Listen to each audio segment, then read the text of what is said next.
morning, everybody. Hey, this is Macky, and we're here with another episode of the Hidden Threads podcast. And there's my man, the myth, the legend, Anthony Juice Majusiak. Let's hear it. Woo! Moaning. Anything good this weekend, Juice? No, absolutely not. All right. You told me you got a notification from AT&T about some kind of update from our company phones. What's going on? Because I know part of the story from last week. All right. So I got my phone I had one of those big Galaxy S24. Plus I had the big battery. I've had it for about 14 months, which is 2 months over warranty. Of course. Okay. That thing's been having battery issues for 2 months. The battery will last. Some days it'll last all day if it's not plugged in. Some days it'll last about 10 minutes. So I said, hey, it's time to go change this thing in with AT&T. That's our company who provides our company phones for us, right? So I go in, and they're like, yeah, you're out of warranty. And I said, well, I've got insurance on this thing. And they said, guess what? Out of the 6 phones your company has, this is the only one without insurance. Oh, nice. So they hooked me up, Juice. Yeah, all okay. Right. I got a question for AT&T. We got any AT&T folks out there? If you do, you can comment, please. Why going into the AT&T store is it worse than going into buy a new Ford? Wow. I mean, you go in, they make you sit over here in the corner for a long time while they chit-chat with other customers about their children and golf games and stuff. And then you finally get there, and it takes them forever. I'm talking like 15 minutes to log into your account. And then you get to tell them what you got going on finally. Then just to get a new phone, I had to pay like $80 to do an early upgrade. Not a big deal, right? Because I needed a phone. And they, it took them a while. I mean, I was in there for about 2.5 hours. Did you get the insurance with it? This time I did. Okay. All right, it's all set. But we had some issues with the phones this weekend. But I did get a phone. I got the phone. Look at this thing. I was privy to part of it. I got one of those. It was frustrating. Flippy things. Oh, you got one of them new fancy dangle things. I don't know. I like it. It's because it's small in my pocket. That's why I like it. Did that screen fold up? It did. Whoa. See how small it goes in your pocket? Nice. I don't have this big honking thing in my pocket anymore. And I can see stuff on the front screen. It looks like a compact. Well, I need that for my face. I know. Okay, Juice. Well, starting out today, we got an interesting topic. 2 of them, actually. We're going to start out with urban, and then we're going to go to rural. But let's start out today with urban tracking. We do that on a daily basis pretty much, right? Yeah. Okay. Oh, yeah. Some people think of Mantracking as you're out looking at footprints, you're out looking at broken sticks, those kind of things. It is some of that in there, all right? Right. Urban tracking, though, is a little different. Yeah, we're still looking at footprints. You're looking for a direction where they started. Some people call it a point of origin. Some people call it last known point. Some people call it last area seen. Okay, what have you heard it called before? All of the above. I call it point of origin. I just POI is easy for me. Right. I don't know, but you're wherever they're last seen. So urban case, you're typically starting with a car or a house, some kind of structure, man-made structure, where they were last seen, right? And we try to get a direction. We do that with footprints. It can be footprints if they left on foot. Okay. Oftentimes they leave in a car, though. Does that make it harder? A little bit. Okay. And now we got cell phones that help us a little bit.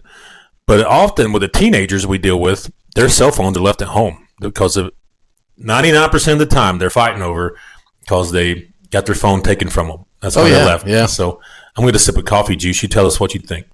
Yeah. It could be anything, though. Your footprint, it could be obtained from a security camera from one of the buildings adjacent to the scene or wherever you last seen them. It could be something as simple as that. Yep.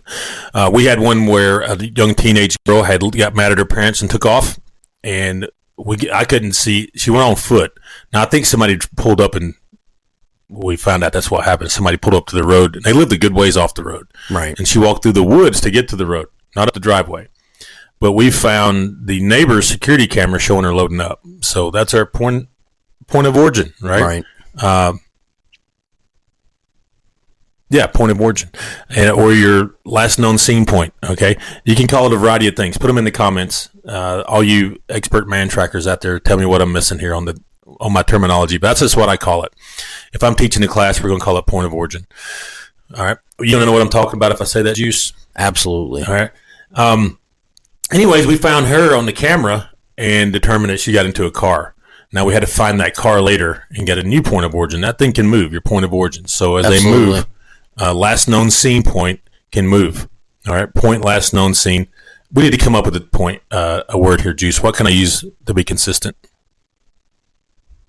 Yeah, we'll get back to you on that one. Okay, you're good with what I'm saying now then, right? Right, yeah. This point can move. The last known scene point can move several times throughout your tracking. And it comes to a point where you're in an urban environment using everything. You're using footprints, using marks. You can use video cameras. You can use witness testimony. We get that a lot. We go around and knock door to door. You might hear it called a canvas and say, hey, when's the last time you seen this? We got a picture of the person on our phones or printed out saying, hey, when's the last time you seen this person? And they help you out a lot. Yeah.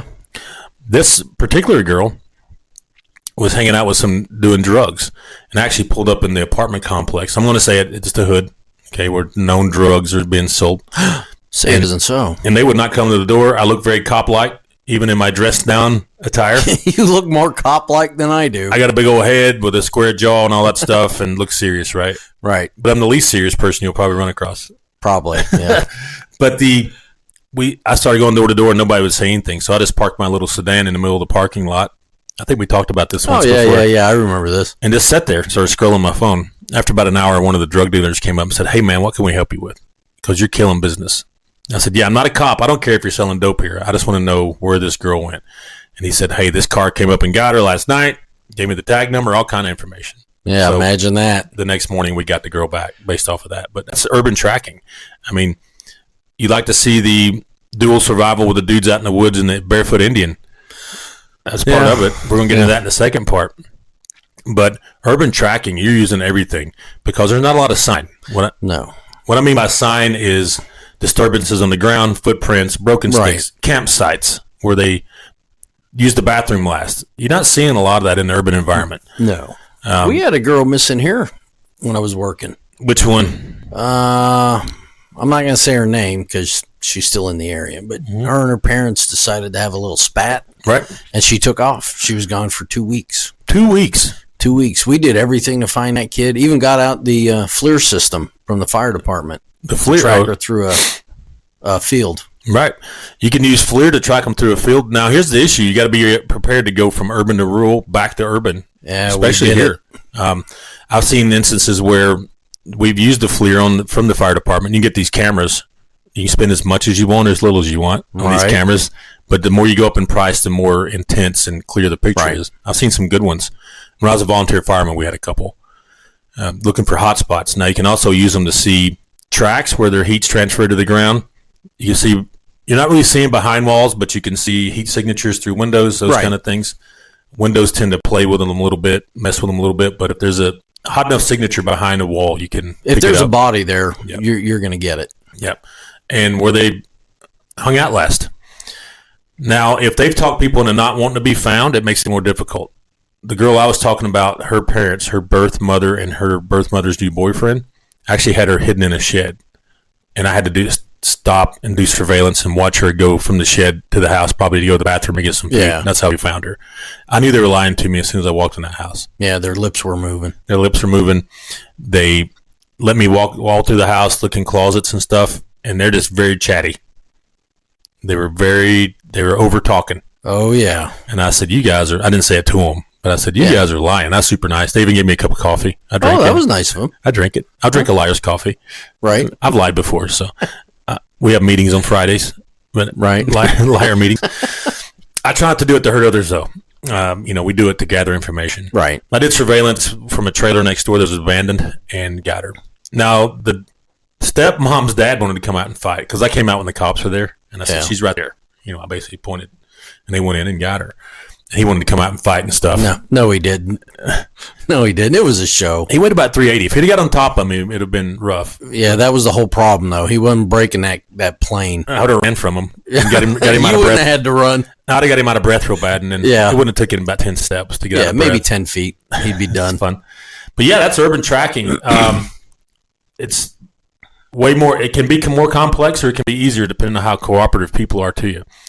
Juice had mentioned the other day we were discussing this topic and talking about getting into salesmanship, how you got to be able to go in to a place and say, look, we're looking for this person, and come across and build rapport with these folks to get some information.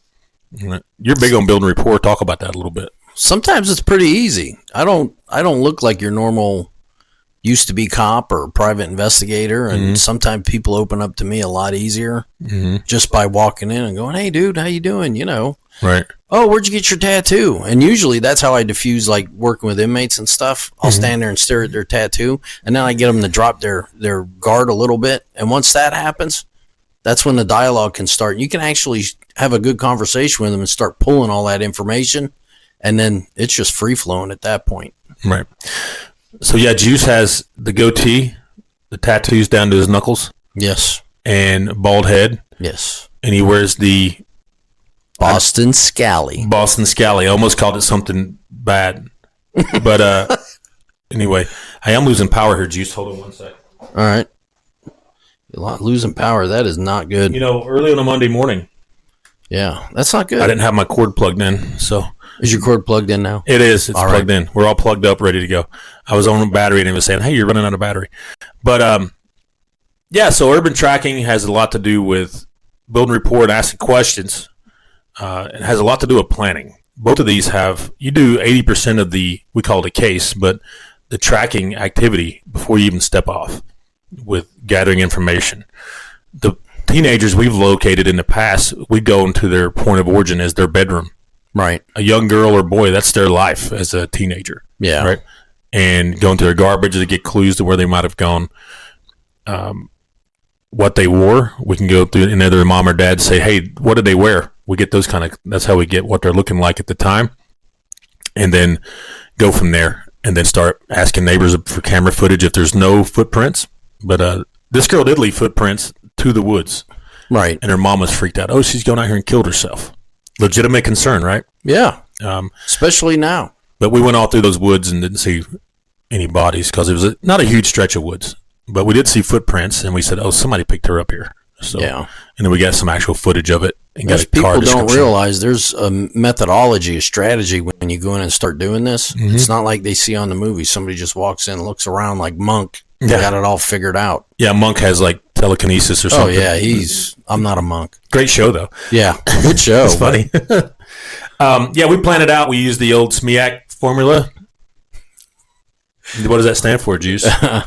Situation, mission. Why are we going back to Marine Corps Execution, stuff? admin. Yeah, why are we going back to the Marine Corps communication? Stuff now? That's how I plan everything. That's how I plan everything. I go back, and the Army uses the same. The Army likes to change theirs every 2 or 3 years, depending on which general's in charge. They don't change what's the content; they just change the names of it. Yeah, Marine Corps is always the same. Though. Yeah, the Army's changed theirs for admin logistics to sustainment and communication to command and control. I don't know why you got to change it. They'll change it back next year when a new general gets in charge. So that's too much change. Too much change. Too much change. You can't handle change, Juice? Oh, I like change, but some things shouldn't be tampered with. The content's the same if you get into the body of the thing. But I use that all the time in planning, and that's what we do when we're getting ready to do a Mantrack, is we plan it out before we even go. A lot of times people just want to jump in their car and start looking around. I'm like... Yeah, you can't. You're going to burn a lot of gas and energy. That's doing something like the Keystone Cops. And we're not doing it that way. Right. But, all right, we're going to take a break. We're going to come back with more rural-type investigations. How about that? Woo-woo. All right, take a break. Hey, everybody, Macky here. I just want to get into what we actually do here at Macky Outlaw Private Investigators. So we conduct domestic investigations, which include your adultery and custody cases. You may have a cheating spouse that you're wanting to find out, or you may have shared custody and you're wanting to find out what the other parents are doing, maybe prove that they're not good parents for a custody modification. Also, what we do is criminal defense investigations. That's where people get in trouble and they need help proving their innocence. It could be either pre-conviction or post-conviction. So if you know people in those situations, just give us a ring. Also, we work missing person cases. That's where we track down people that are missing. It can be children, teenagers, all the way to senior adults. So if you have a case like that, how we work those cases is we use surveillance. We locate and find witnesses and interview them. Also conduct digital forensics where we extract deleted data, and locate those digital artifacts to help your case. If you need those types of investigations done, you can always click the link and contact us. You can call us directly at 866-910-7499. That's 866-910-7499. Or visit us on the web at mackyoutlaw.com. Thank y'all. All right, everybody, we're back with the second part of this thing. All right, talking about Mantracking. In the first part, we got into urban tracking and the challenges that can come with that. I think it's less challenging in urban because you actually got people to talk to you. What do you think? I agree. Right. Now we get into rural where we're out here. It's just me and my friends, the squirrels and deer. It gets a little more challenging. Yeah. All right. It gets way more challenging. But people tend to leave more sign. When I say sign, I'm meaning trace evidence like footprints, broken twigs, campsites, using the bathroom, those kind of things. They tend to leave more because it's not getting flushed down the toilet or thrown in a garbage can. Right? Do you agree with that? I totally agree. Now, unless you're tracking a professional that does not want to be found, it's not as difficult as it's made out to be on TV. You ever notice that? Yeah, it's crazy on TV. It's Hollywood, though. You've done some tracking before, right? A little bit, yeah. Tell me a little bit about it. What's your experience? Well, I can tell you when it starts raining and it washes away the signs. Right. It becomes very aggravating. It does. Rain aggravates me just in general. Yes. I've had to climb trees. To find stuff. Oh, yeah. Yeah. Yeah. You're looking for anything. All right. Yeah, anything. You go to that point of origin, and I looked it up in the break. And on the military side, I am correct. Yes. Now, in the civilian side, they call it last known seen point. Point of origin's a lot better. Doesn't make sense to me, last known seen point, because if they parked a car and took off walking, nobody might have not. Who's seen them? Yeah, exactly. But I get what they're saying, though. That's where you're going to have your best chance to get a direction to start looking. So yeah, but I kind of like the KISS method. KISS? Yeah. Keep it simple, stupid? Exactly. Or keep it simple, smarty pants? Same difference. Oh, okay. What we're looking for in that point of origin is typically they get out of a car, they have footprints, and we're looking for tracks that shows us the direction they're going. We're going to tell if there's multiple people, a single person, if they're carrying a load, by how deep the footprints are. I'm not going to get here on a camera today talking about measuring footprints. All right. Yeah, because there's a whole lot goes into that. That's a better done in person or you recording and me describing it. It's even hard to do on a camera because you can't get the 3D effect that you want to get. But we did one here a couple years ago where a young girl wandered off in the woods. She was having an overdose and wandered off in the woods. And I was hired to go try to find her. Now, the county sheriff's department had been out looking for her. The interesting part of this thing, there was a cave out here where we thought she might have went into it. And Is that the one up there in Fort Payne? It's in Mentone. Yeah. It took a while for me to find this cave. Right. I had to do some land nav to get to it. We were talking about 4 miles out in the middle of nowhere up the side of a cliff face. So it was a bit of a challenge, but I did find it. And it's one of these caves. It's on private property. And the owner lives in like Texas or something. And they just had this land they bought for an investment property.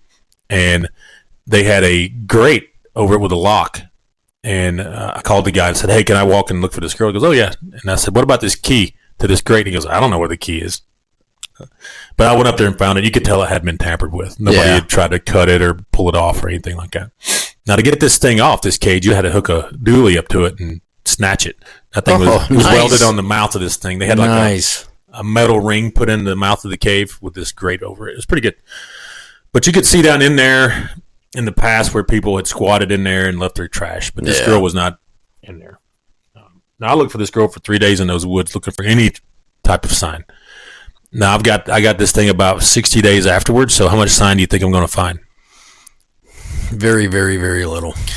I was looking for obvious sign, like where she maybe went to the restroom, left a shoe. Something on a macro level, not a micro level. Yeah, maybe we had a campsite.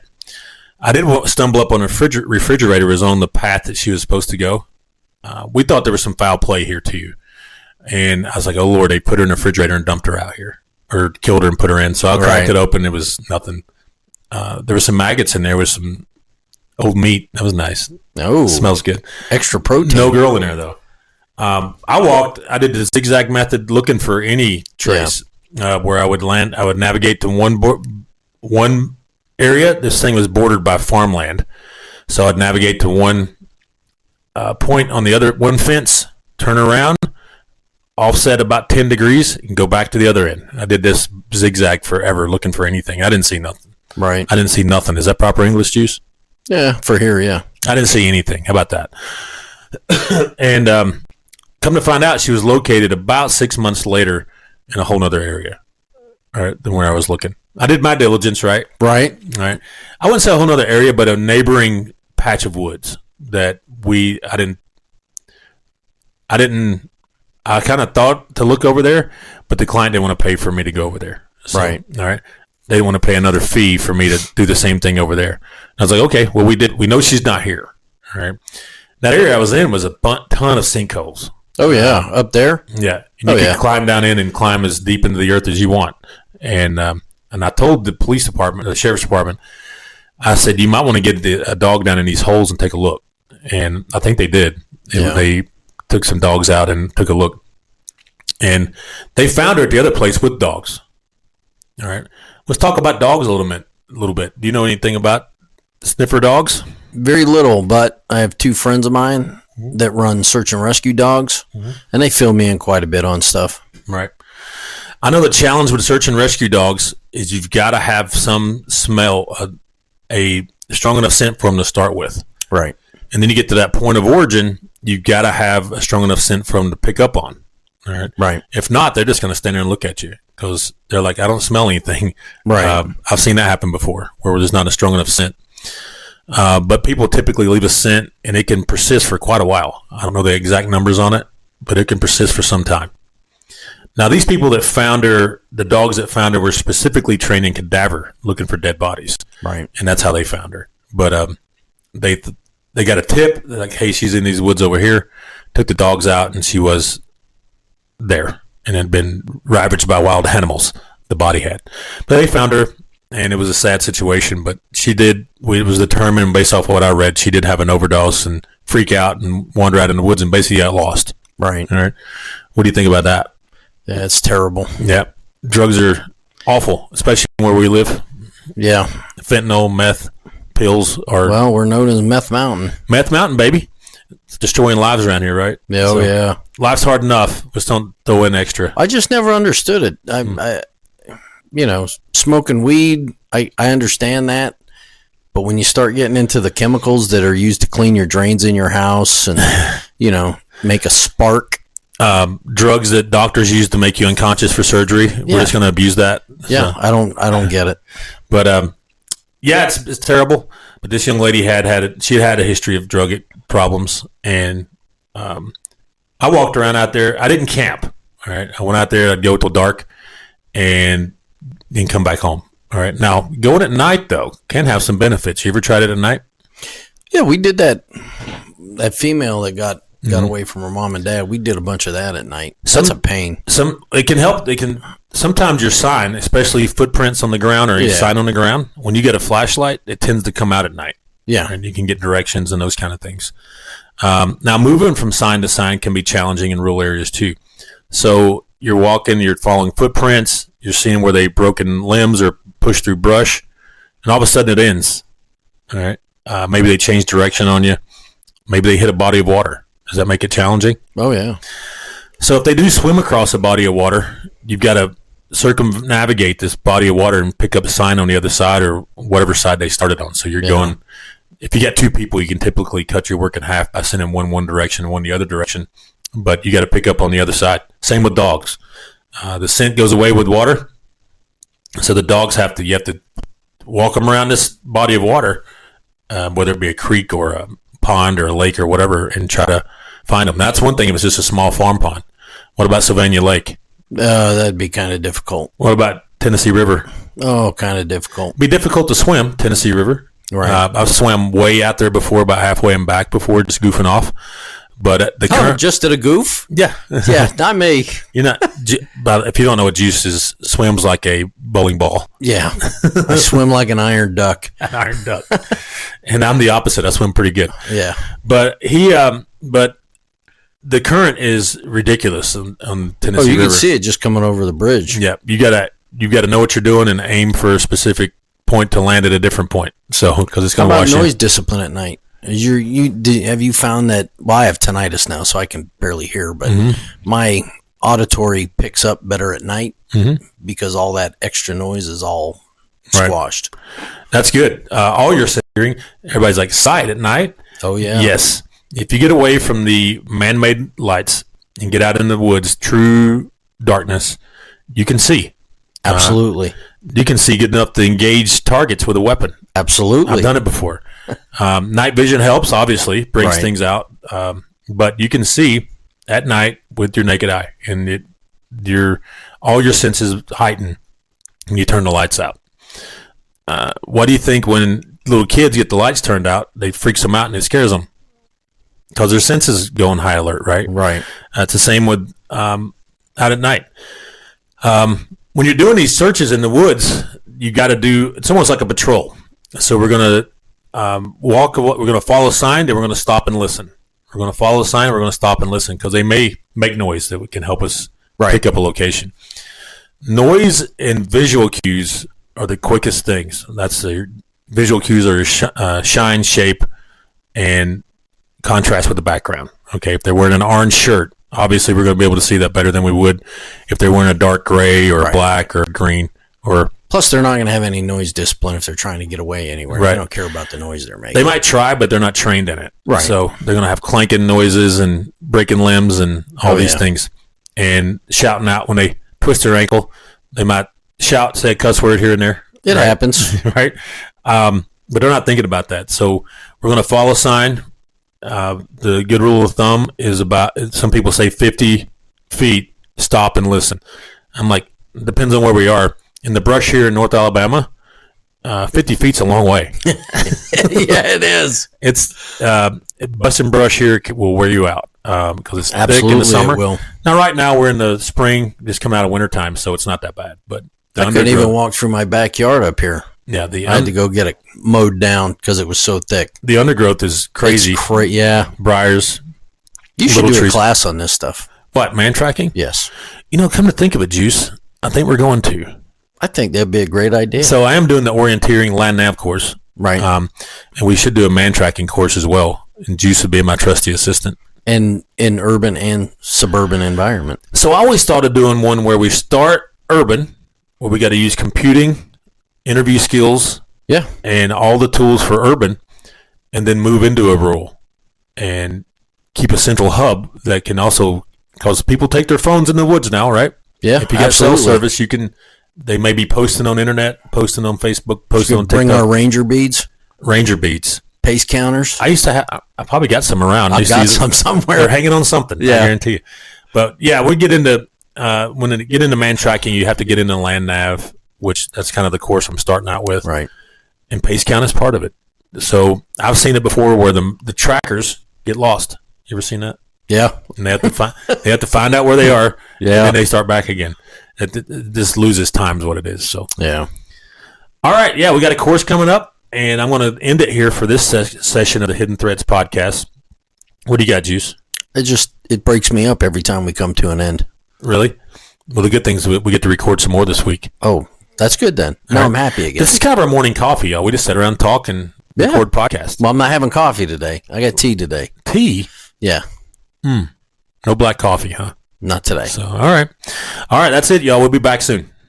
Say bye, Juice. Bye, Juice.